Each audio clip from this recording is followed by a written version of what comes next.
मी भारती झटपट स्वादिष्टमध्ये आपले स्वागत आहे। मी आज तुम्हाला दाखवणार आहे झटपट टिफिनसाठी होणारी गवारीची भाजी। त्यासाठी लागणारे साहित्य ही गवार मी अशी तोडून घेतली आहे। ही बघा, ही अशी तोडून घेतली आहे। कांदा, तेल, राई, मीठ, हळद, हा गोडा मसाला आहे। गोडा मसाल्यामध्ये तीळ वगैरे सगळे असे मिक्स असतं। खोबरं, तीळ, सुकं खोबरं, तीळ, त्याचा संपूर्ण असा बनवलेला गोडा मसाला। हा माझा घरचा मालवणी मसाला आणि शेंगदाणे आणि पाणी। चला तर मी आता तुम्हाला दाखवते ही झटपट भाजी कशी करायची। काही लोक अशीच कच्ची भाजी कांदा टाकून फोडणीला टाकतात, पण मी आज तुम्हाला थोड्या वेगळ्या पद्धतीने भाजी शिकवणार आहे। ती पण एकदम झटपट 5-10 मिनिटात होणार आहे। चला तर आपण सुरू करूया। सर्वप्रथम आपल्याला गॅस पेटवायचा आहे। ही गवार मी मगाशी धुवूनच घेतली होती तुम्हाला दाखवण्याच्या पूर्वी, आणि आता मी हिला गॅसवर ठेवलं आहे। 5 मिनिटं तिला फक्त आपल्याला पाणी टाकून उकळून घ्यायचं आहे। 1 ग्लास पाणी टाकायचं आहे आणि आपल्याला तिला छानपैकी उकळून घ्यायचं आहे।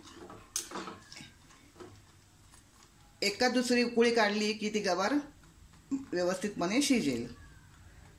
थोडी उकळू दे, 5 मिनिटं आपण वाट बघूया। ही बघा, मी मगाशी तुम्हाला दाखवली होती की आपल्याला 5 मिनिटासाठी गवार उकळत ठेवायची आहे। आता ही 5 मिनिटं झालेली आहे। ही बघा, अशी ही छानपैकी गवार आपली उकडून झाली आहे। ही बघा, मी हाताने तुम्हाला मोडून दाखवते। ही बघा, छानपैकी गवार अशी उकडून झाली आहे। आता हिला आपण गाळून घेऊया।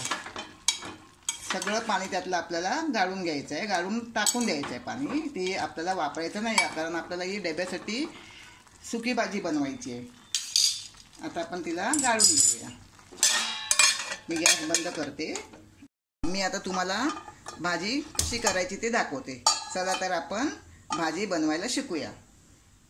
सर्वप्रथम मी आता गॅस पेटवत ठेवला आहे।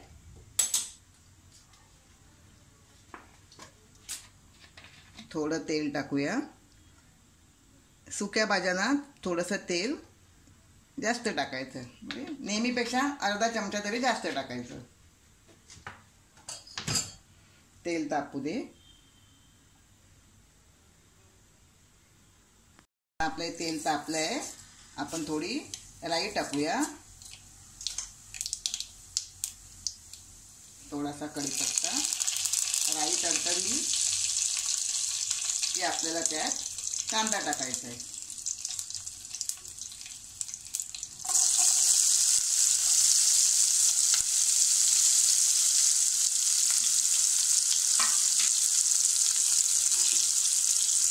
कांदा छान आपण परतून घेऊया। कांदा थोडा रंग बदलेपर्यंत आपण त्याला परतायचं आहे।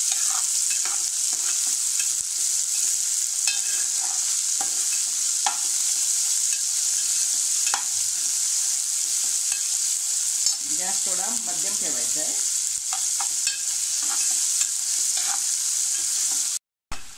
बघा, आता हा आपला कांद्याचा रंग बदलला आहे। याला जास्त आपल्याला ब्राऊन करायचं नाही आहे, साधारण असा कलर येईपर्यंतच आपल्याला करायचं आहे। आता यात आपण मसाले टाकूया। गॅस स्लो करायचा आहे। मी पूर्णपणे गॅस स्लो केला आहे।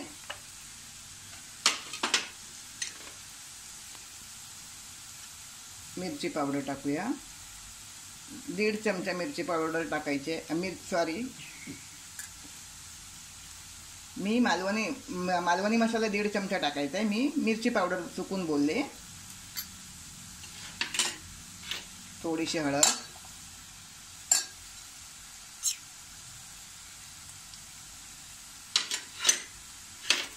गोडा मसाला,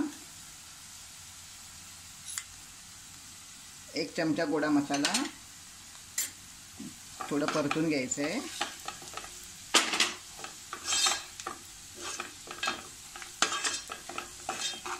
थोडं तेलावर परतल्यानंतर आहे ना, भाजीला सुद्धा कलर खूप छान येतो।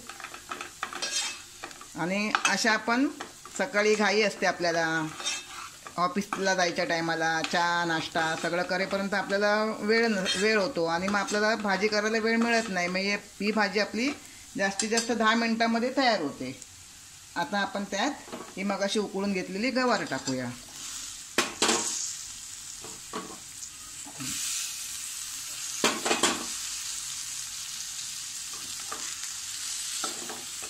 गॅस मंदच ठेवायचा आहे आणि आता ही भाजी संपूर्णपणे आपल्याला मंद आचेवरच शिजवून घ्यायची आहे.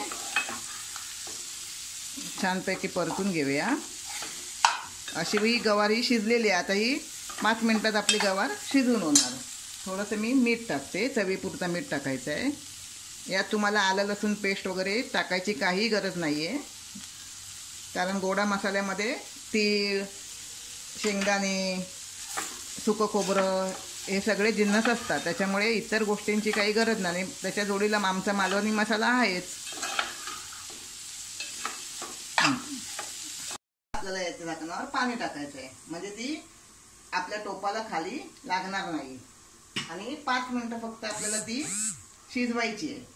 5 मिनिटानंतर आपण बघूया, वाट पाहूया. बघा, आपल्याला 5 मिनिटं झाली आहेत. 5 मिनिटानंतर आपली भाजी छानपैकी शिजली आहे. आपण जे ताटात पाणी ठेवलं होतं ना, त्यातलं पाणी भाजीत उतरलं आहे.